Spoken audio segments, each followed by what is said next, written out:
See if we can get a white game. And let's roll the cameras. S. Pedro Sanchez, 1490. Let's go e4. And great game. Okay. Nicely done. We won. Let's go again.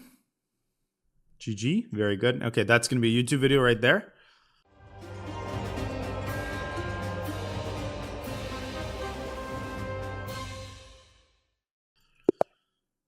We're black into 1500. Slightly less appealing pairing, but nonetheless.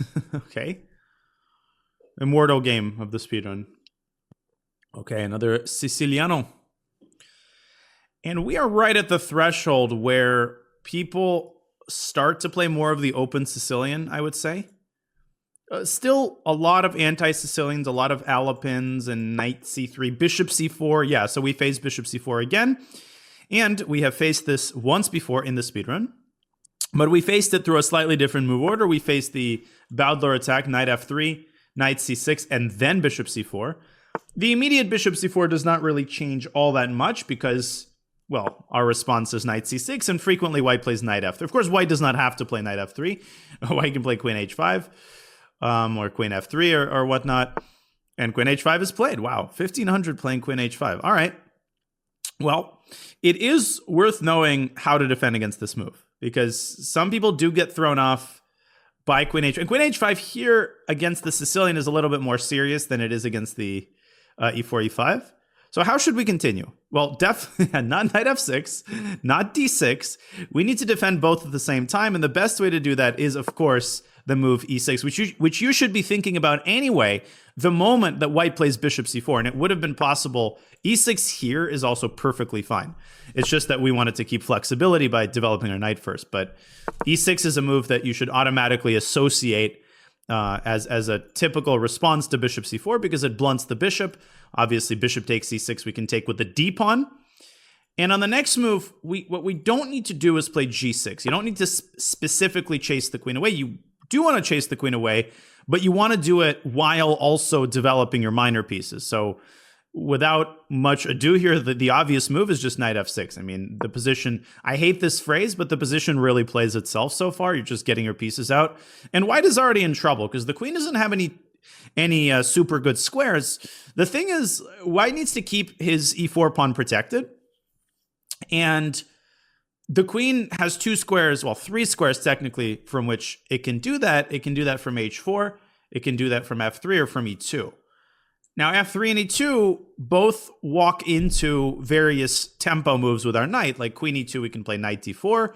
Queen f3, we can play knight d4. We can even play knight e5 and root out the light squared bishop. So white's kind of bitten off more than they can chew here. And so what about queen h4? What's wrong with queen h4? Well, we're about to find out. Queen h4 on the board.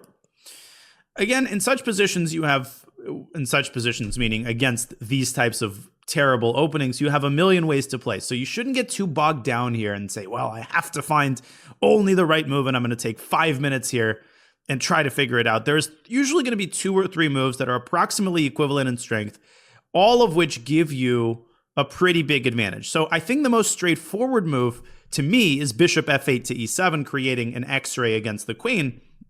Now, does bishop e7 actually threaten any immediate discoveries? No.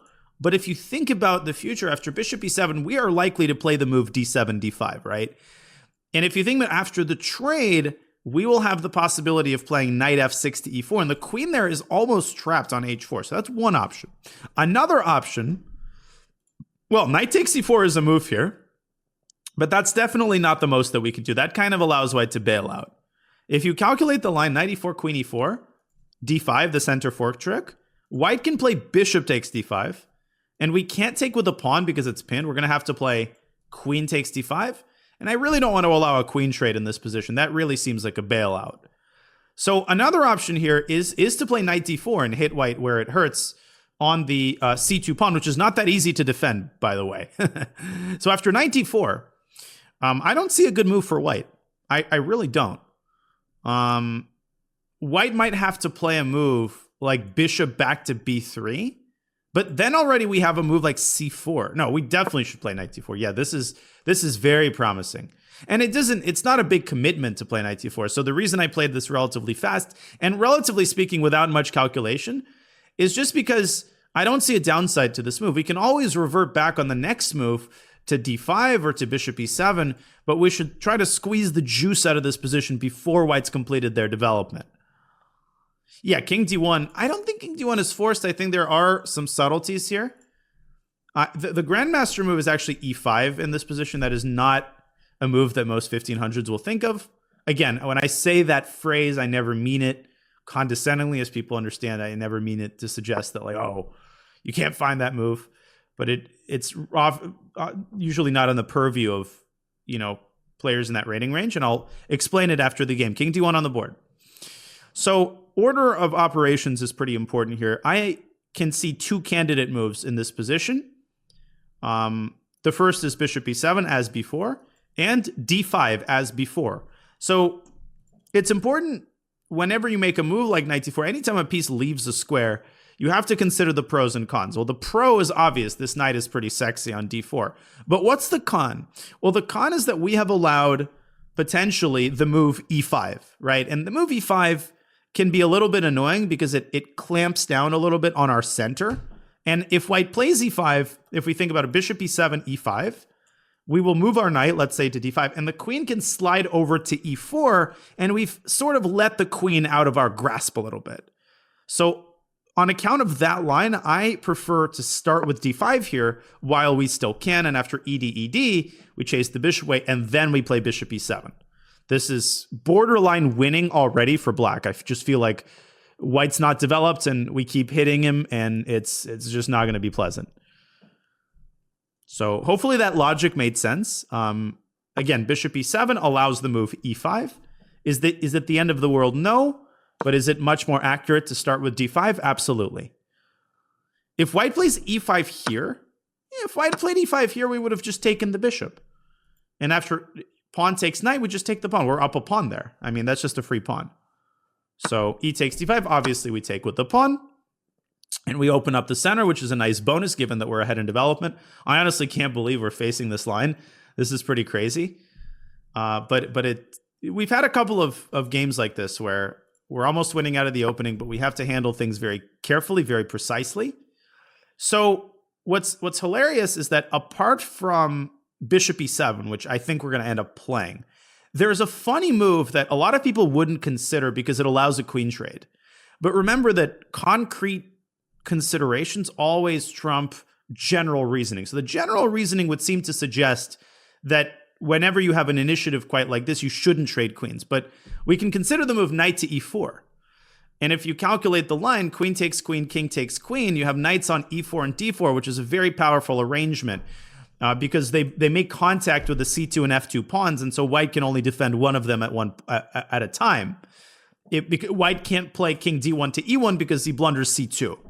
So after knight e4, queen takes d8, king takes d8, knight h3, very importantly, also fails to bishop takes h3. That's a byproduct of us playing d5 early. The light squared bishop has opened up. But there is a but here, and if we play knight e4, we'll probably win the game really quickly. But I'm trying to play principal chess, so let's calculate this more carefully. Knight e4, queen takes d8, king takes d8. What we need to be careful about in that scenario is a situation where white essentially gets two minor pieces for a rook. So in that position, white can try the move c2, c3. And I always say this, if you're watching on YouTube and you're having a hard time visualizing, you can either wait until after the game, or you can set up a board and make the moves as I say them.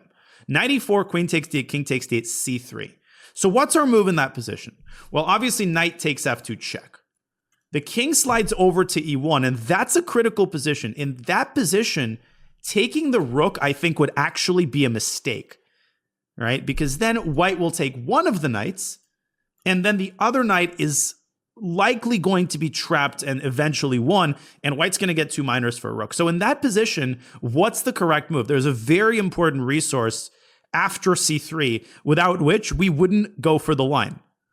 And Blarvo got it, knight d3 check. So once again, knight e4, queen takes d8, king takes d8, c3, knight takes pawn check, king e1, knight back to d3 with check, forcing the king over to d1, and then the bishop comes out to g4, and that's essentially checkmate. White just has to give up all his pieces to avoid mate. So on the basis of that line, I think we are safe to play knight to e4. We don't even need bishop e7. We just directly go for white's throne, and we're going to win material here.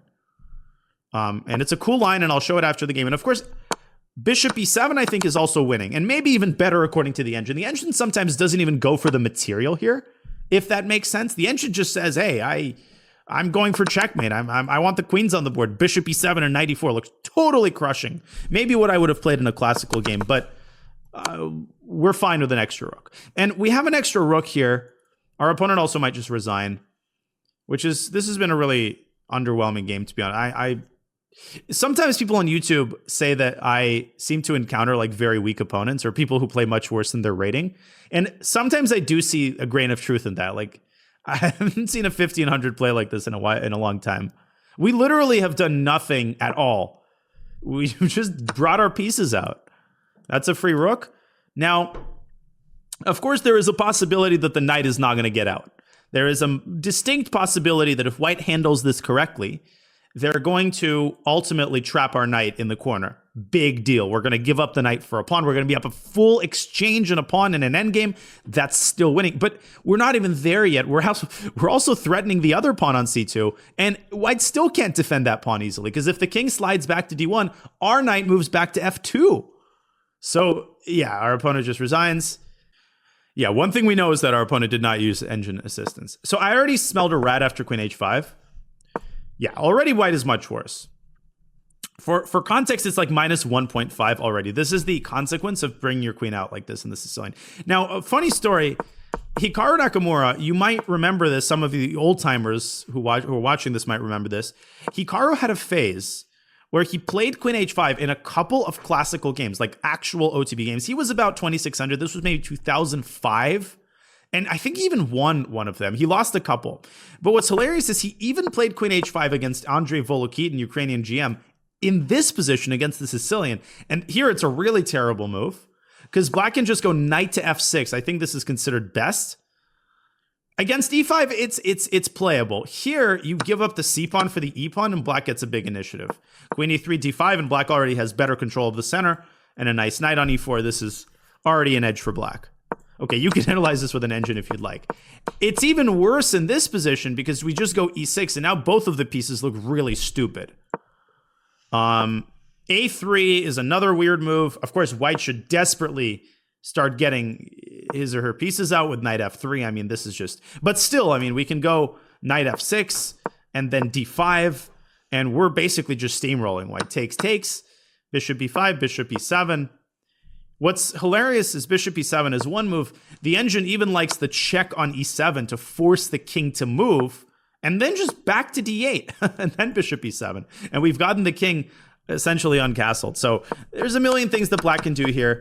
I'll leave you to explore this on your own. Let's quickly go through the game. a3, knight f6, queen h4. So as I was mentioning, if the queen slides back to e2, we have the move knight to d4. And in order to keep both of these pawns protected, white has to make this awkward move. Ugh.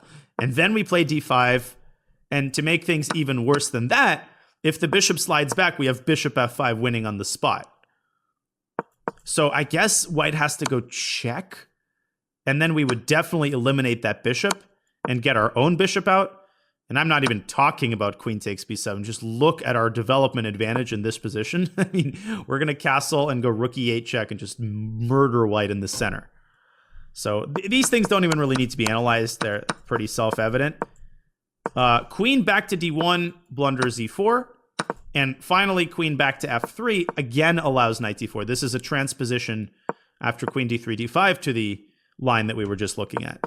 No, this is just horrendous. And queen h4, knight d4 is similarly bad. Now, a lot of you guys were asking, why not bishop d3? And I think this is the best move. There is also bishop to b3. And what's funny is that I thought we would go c4, but I think c4 is actually not the best thing that black can do. I think the best thing that black can do is just to go d5 and continue normally. Can anybody tell me a defensive resource here for white? That's kind of cool. And I think it holds on. Black is winning after this move. I just checked with the engine, but there is the move e5 opening up an attack on the knight. Not c3. I know some of you are thinking this, but now the knight can take the bishop and we win the other bishop. So it's not c3, it's e5. And if black takes on b3, this might look very good to you at first. But this pawn is not that scary, and white plays knight c3, and perhaps the worst is even behind him. So, but here we would go d5. Bishop to d3, I think, is the best that white can do here. But here we can do a couple of things. I like the move d5. I was mentioning bishop e7 during the game. I like the move d5. And the funny thing here is that white can go e5 and force a queen trade. But again, one takeaway from this game is that just because you have a development advantage doesn't mean that you should automatically rule out a queen trade. And here, white simply loses the e5 pawn because if white defends it, we have c4 winning on the spot. If the bishop moves, you drop c2. If you go knight e2, who can spot black's next move? This is actually a very pretty concept. Black to play and win. Simple but deadly. Simple but deadly. Knight c6, just back. Yeah, the bishop is trapped. The bishop is trapped. Bishop is trapped. Funny line. You don't need... No, bishop c5 is bad, because then the knight takes the knight and the bishop has a pathway back. You actually need to move the knight away. You need to keep the knight on e2. And if white plays c3, then, of course, you sink your teeth into the b3 square, and we're not talking about this. White loses all of his pieces. So, of course, white should not allow this. White should play knight to e2 immediately to smoke this knight out of d4, but we play knight e5. And before recapture, we could even take the bishop first and ruin the structure. I mean, look at this. This is just garbo, total garbo. So all of these lines are tremendously one-sided. Our opponent went king d1, we go d5. And, well, the rest is history. Knight e4 is the top move. Yeah, this is best. This is -7. Bishop e7 is a mere -5. And the reason it's -5 is because white has the move f3. This is an idea that you see in the Scandi, by the way, for black. This idea of going f3 or c6. In the Scandi, if you're familiar with it, black frequently plays c6 and drags the queen back. So just remember this. When the queen is on a5 or h5, there's this concept of pushing the bishop pawn forward and dragging the queen all the way back. And here, this saves white's life for now. Because like if you go knight g4, knight e4, the queen can move back to e1, and white is holding on for dear life. But knight e4 is winning on the spot, and there's just no defense here. The best move, according to the engine, is king e1, which tells you everything you need to know about this position. Yeah, okay. Resign time. It's over. Why can't white just take the knight, asks Can't Make Money. Well, the knight is defended. The knight is defended by the d5 pawn. Fisher Seb asks, what if knight e4, queen f4? Well, now we go bishop d6. I'm very curious. Actually, wait, no. Here. Oh, you know what we should do here? We should go queen f6. This is a sexy move. Queen f6. Now we force the queen trade. And we just play gf, and it's the same position. Who cares about this slight deficiency in structure? It's the same concept. Queen f6 is such a nice move. Just insisting on the queen trade. The engine even proposes bishop g4 check. Typical idea. But this is a little messy. f3. It's a little Lionel. Knight f2 check, king e1. Oh, but you have the second fork as well. So this is also totally winning. Yeah, no, this is the definition of one-sided, and the game is already over. So a pretty underwhelming game, but a good illustration of exactly what happens when you just shamelessly violate all opening principles at once. You know, if you play sound chess and you don't let your opponent get away with it, the game will not last long.